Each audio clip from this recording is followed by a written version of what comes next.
Você já parou para pensar como um tribunal que recebe em média mais de 2.000 processos por dia consegue dar conta de tanta coisa? Aqui no STJ, uma das formas mais utilizadas para que os ministros consigam solucionar esse grande número de casos é a análise de algumas questões sobre o rito dos recursos repetitivos. Mas o que isso quer dizer? Quando nós falamos na formação de um recurso repetitivo, estamos identificando o STJ como corte de precedentes em que, a partir de uma definição em um caso, essa definição vai valer para todos os demais. Mas todos os demais não são somente processos que estão em tramitação, mas sim vai guiar a sociedade. Há inclusive falas de ministros e também de estudiosos do tema em que o STJ ele cria uma norma jurídica ao fixar uma tese submetida ao ritos repetitivos. O primeiro passo é identificar uma controvérsia, que é um problema comum entre vários processos pendentes no STJ. Eles devem apresentar discussão acerca de teses coincidentes, ou seja, devem ter fundamento em idêntica questão de direito. Um dos casos é então escolhido para ser o recurso representativo de controvérsia, conhecido como RRC. Essa admissão é feita pela Comissão Gestora de Precedentes, Jurisprudência e Ações Coletivas do Tribunal e pode ser realizada por 3 caminhos. A primeira forma, estabelecida no artigo 1036, parágrafo 1º do Código de Processo Civil, é os presidentes ou vice-presidentes dos Tribunais de Justiça e Tribunais Regionais Federais selecionam 2 ou mais recursos especiais em que foram interpostos ainda lá na origem.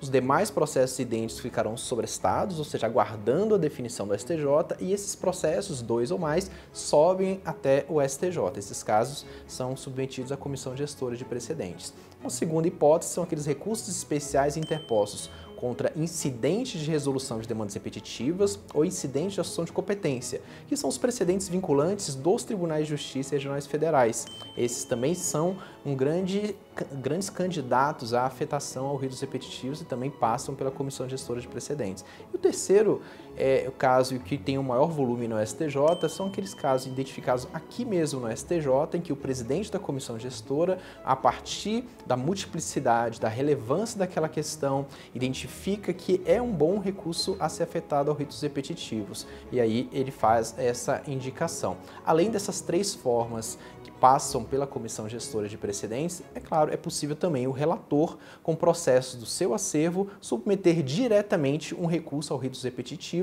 mas essa quarta hipótese hoje é com menor frequência no STJ. Na escolha dos recursos representativos de controvérsia, é analisada a variedade de argumentos para agregar a discussão de forma consistente e para que o julgamento resulte em uma análise que considere a isonomia de tratamento às partes processuais, além de garantir segurança jurídica. A matéria em discussão só é direcionada para a votação sob o rito dos repetitivos após a aprovação da proposta pela maioria simples da Corte Especial ou da Seção de Julgamento Especializada, de acordo com o caso. Aí sim, um tema repetitivo é criado e o julgamento fica por conta dos colegiados da Corte Especial ou então da primeira, segunda ou terceira sessões. Até que os ministros tenham um entendimento final sobre o tema, o relator da controvérsia pode determinar a suspensão nacional dos processos que tratam da mesma matéria até a conclusão do julgamento, conforme previsão do Código de Processo Civil. O STJ já afetou 1.384 temas e destes já julgou 1.060. Somente neste ano, até o fim de agosto, foram admitidas 61 controvérsias e 22 já foram afetadas como temas repetitivos. Só para se ter uma ideia do impacto dos repetitivos na prática.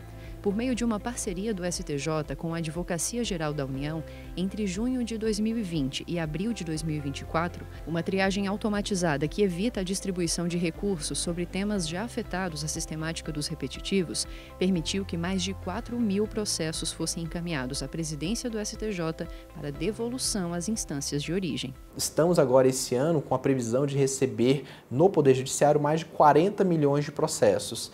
A sistemática dos recursos repetitivos, junto com toda a sistemática dos precedentes vinculantes, busca atingir esse início do processo, que não haja mais necessidade do ajuizamento de tantos processos idênticos sobre aquela determinada questão jurídica. Uma importante decisão tomada sob o rito dos repetitivos, por exemplo, definiu que as medidas protetivas previstas na Lei Maria da Penha, aplicadas pelo juiz quando há risco à integridade física, psicológica, sexual, patrimonial ou moral da mulher, não devem ter prazo fixo de duração.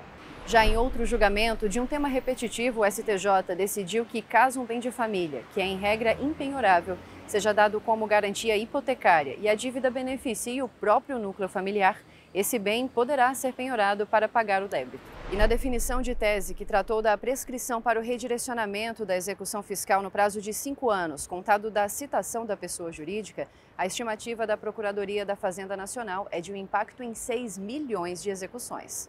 Após o julgamento, uma tese repetitiva é formada e, assim, os processos suspensos relacionados voltam a tramitar e o entendimento consolidado pelo STJ deve ser seguido pelos tribunais de justiça estaduais e os tribunais regionais federais do país em todos os casos semelhantes. E você pode acompanhar essa parte do trabalho desempenhado pelo Tribunal da Cidadania no site da Corte.